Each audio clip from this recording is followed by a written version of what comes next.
Wafa Assurance vous présente Automoto.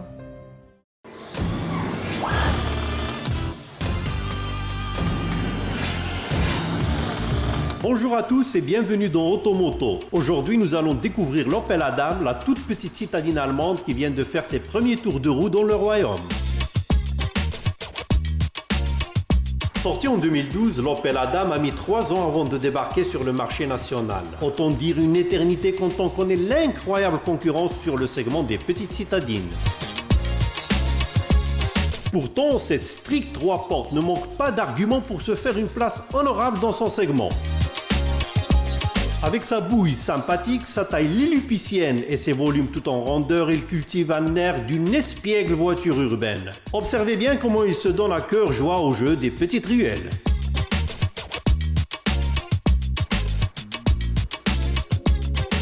Sa robe est une belle illustration du design germanique ponctué de quelques touches latines. Au premier regard, le dessin de la calandre souriante flanquée d'une barrette horizontale interpelle l'observateur. Mais la palme de l'originalité revient à la partie latérale, dont le style franchement aérien est accentué d'un jaune chromé soulignant le contour des vitres. Au bout de cette ligne, il autoporte fièrement l'insigne Adam.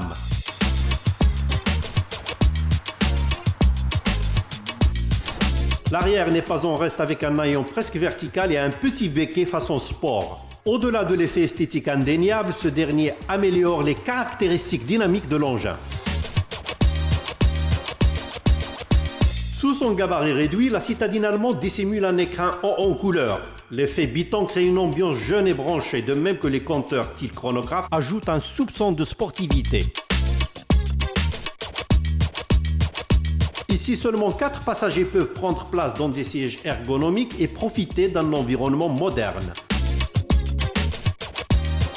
Les futurs acheteurs auront le choix entre 2 finitions. Ils pourront soit opter pour la version Jam, dont le décor un peu funky ne manquera pas de plaire à une clientèle jeune, ou bien pour la finition Glam, destinée à des profils plutôt éclectiques. Dans les 2 cas, chaque propriétaire pourra personnaliser son véhicule comme bon lui semble, selon une douzaine de teintes.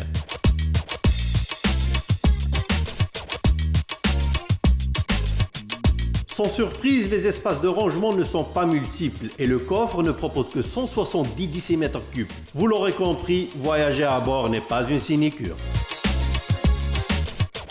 Cette nouvelle venue se rattrape néanmoins par une bonne dotation en équipement de sécurité et de confort. On dénombre pour la finition d'entrée de gamme 6 airbags, antidérapage, régulateur de vitesse, jantes 16 pouces, climatisation manuelle et j'en passe. En même temps, la finition Glam fait encore mieux en proposant la sellerie tissu cuir, le toit panoramique, la clim automatique, sans oublier le système d'infodivertissement baptisé IntelliLink. Il s'agit d'une interface qui permet d'accéder au contenu d'un smartphone à partir de l'écran tactile, voire même de visionner un film à l'arrêt, bien entendu. Sur le plan technique, sa plateforme repose sur des suspensions bien calibrées, notamment au niveau du train avant qui utilise des bras type McPherson. L'ensemble est guidé par une direction électrique surassistée de la fonction City. Celle-ci décuple la maniabilité de l'engin, notamment lors des manœuvres de stationnement. En revanche, ce modèle est loin de briller par son offre en motorisation, du moins sur le marché national, puisqu'il ne propose qu'un seul bloc essence, à savoir le 1,4 litre de 100 chevaux.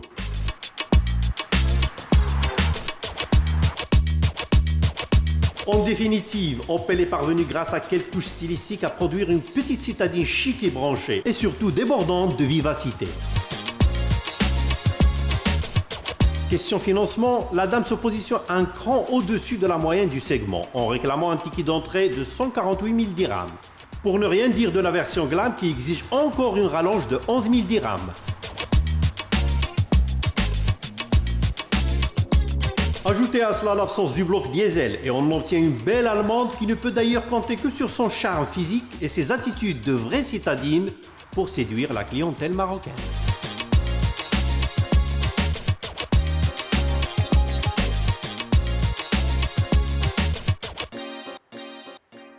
C'était Automoto, rendez-vous même heure, même chaîne, la semaine prochaine. Automoto vous a été présenté par Wafa Assurance.